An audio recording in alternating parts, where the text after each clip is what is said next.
সুপ্রিয় শিক্ষার্থী বন্ধুরা, তোমরা সবাই কেমন আছো? আশা করি তোমরা সবাই ভালো আছো। এই ভিডিওতে নবম শ্রেণীর জীবন ও জীবিকা বিষয় 29 পৃষ্ঠার যে সমূল্যায়ন আছে এই বিষয় নিয়ে আলোচনা করবো। তারা সাবস্ক্রাইব করে রাখো, তোমাদের অনেক উপকারে আসবে। তোমার পরিবারের বাজেট পরিকল্পনার সময় কোন কোন দিকগুলো বিশেষভাবে নজর রাখো? দেখো, এখন এর উত্তর চলে আসছে। যে বিষয়গুলো নজর রাখায় দেখো, আয়ের পরিমাণ। প্রথমে বাজেট পরিকল্পনা করার সময় আয়ের পরিমাণ নির্ধারণ করা উচিত। এটি কোন উৎস থেকে এসেছে এবং আয়ের পরিমাণের সাথে বাজেটের প্রয়োজনীয় ব্যয় দুইকে সঠিকভাবে নির্ধারণ করা গুরুত্বপূর্ণ। দ্বিতীয় নাম্বার দেখো, ব্যয়ের ক্ষেত্র। পরিবারের ব্যয়ের ক্ষেত্রে বিশেষ দক্ষতা অবলম্বন করা উচিত। প্রতিটি ব্যয়ের ক্ষেত্রে যে পরিমাণ খরচ হচ্ছে সেটি স্পষ্ট করে রাখা উচিত এবং অতি ব্যয়ের একটি সীমা নির্ধারণ করা উচিত। 3 নম্বরে ঋণের প্রয়োজনগুলি। যদি প্রয়োজন হয় তবে ঋণের প্রয়োজনের পরিমাণ এবং শর্তাদি শীর্ষকগুলি উল্লেখ করা উচিত। ঋণের পরিমাণ এবং শর্তাদি শীর্ষক হিসেবে পরিচিত এবং আর্থিক সম্পর্কে নিশ্চয়তা নিশ্চিত করা উচিত। 4, সঞ্চয় এবং বিনিয়োগ। বাজেটে সঞ্চয় এবং বিনিয়োগের মাধ্যমে অর্থ পরিচয় করা উচিত। এটি ভবিষ্যতের জন্য আর্থিক সুরক্ষা, অর্থনৈতিক লক্ষ্যের প্রাপ্তির জন্য গুরুত্বপূর্ণ। 5, অপ্রয়োজনীয় খরচ মোকাবেলা। অপ্রয়োজনীয় খরচ মোকাবেলার জন্য নজর রাখা গুরুত্বপূর্ণ। বাজেট পরিকল্পনা করার সময় অতিরিক্ত বা অপ্রয়োজনীয় খরচের মোকাবেলায় একটি পরিকল্পনা করা উচিত। এই দিকগুলোর মধ্যে সমন্বয় করে পরিবারের বাজেট পরিকল্পনা করা উচিত। এই পদক্ষেপগুলো উপস্থাপন করা পরিবারের আর্থিক স্থিতির উন্নতির পথে সহায়ক হতে পারে। আশা করি তোমরা এটি বুঝতে পেরেছ। তারপরে দেখো, ধরে নাও তোমার কোনো আয়ত্ত কাপড়ের ব্যবসা করেন। মার্কেটে তার দোকানের ঝুঁকি মোকাবেলার জন্য তুমি তাকে কি কি পরামর্শ দিবে? আমি দেখো এখন এর উত্তরে চলে আসছি। যে পরামর্শ দেবে দেখো, 1 নম্বরে পণ্য বিক্রয়ের দক্ষতা। প্রথমে পণ্যের গুণগত মান এবং দামে বিনিয়োগ করার জন্য সঠিক পণ্য নির্বাচন করা উচিত। প্রতিটি পণ্যের গুণগত মান এবং মূল্য ব্যাপারে ভালো সম্মতি লাভ করা গুরুত্বপূর্ণ।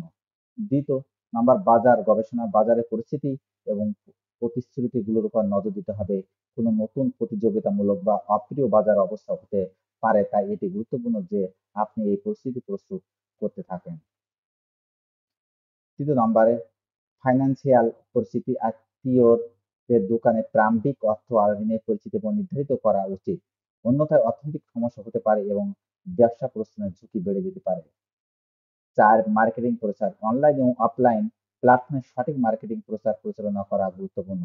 এটি আত্মীয়দের দোকানের দৃশ্যমানতা বাড়াতে সাহায্য করতে পারে এবং গ্রাহক আকর্ষণের মাধ্যমে বিক্রয় বৃদ্ধি করতে পারে।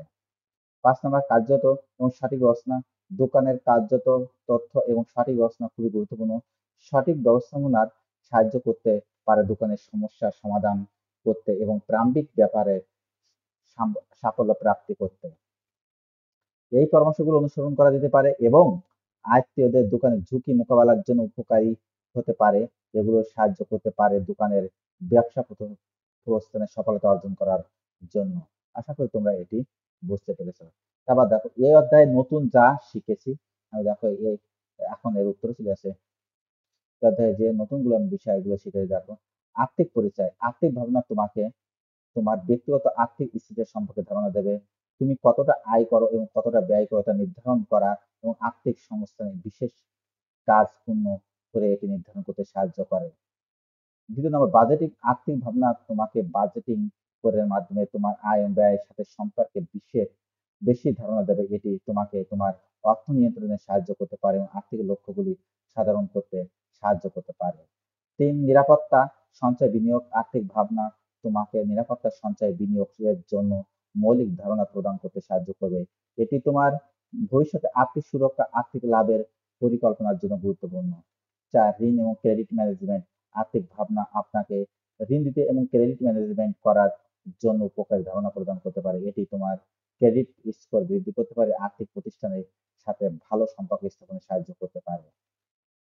5 নম্বরে, ব্যবসায়িক স্থিতিশীল পর্যবেক্ষণ। আর্থিক ভাবনা তোমাকে তোমার ব্যবসা প্রতিষ্ঠানের জন্য গুরুত্বপূর্ণ ধারণা প্রদান করতে পারে। এটি আপনাকে তোমার ব্যবসা পরিচালনা করার সঠিক পদক্ষেপ নেওয়ার জন্য সাহায্য করতে পারে। আর্থিক ভাবনা সম্পর্কে এই ধারণাগুলো আপনাকে সাহায্য করতে পারে তোমার আর্থিক স্থিতিশীলের ব্যাপারে বেশি ধারণা পাওয়ার জন্য। এটি তোমার আর্থিক সুরক্ষা ও উন্নতির পথে সাহায্য করতে পারে। আশা করি তোমরা এটি বুঝতে পেরেছ। তারপর এখানে শিক্ষকের মন্তব্য, এখানে শিক্ষক তার মন্তব্য লিখবে। আশা করি তোমরা এটি বুঝতে পেরেছ। তাহলে আজ এই পর্যন্ত। Thank you everyone.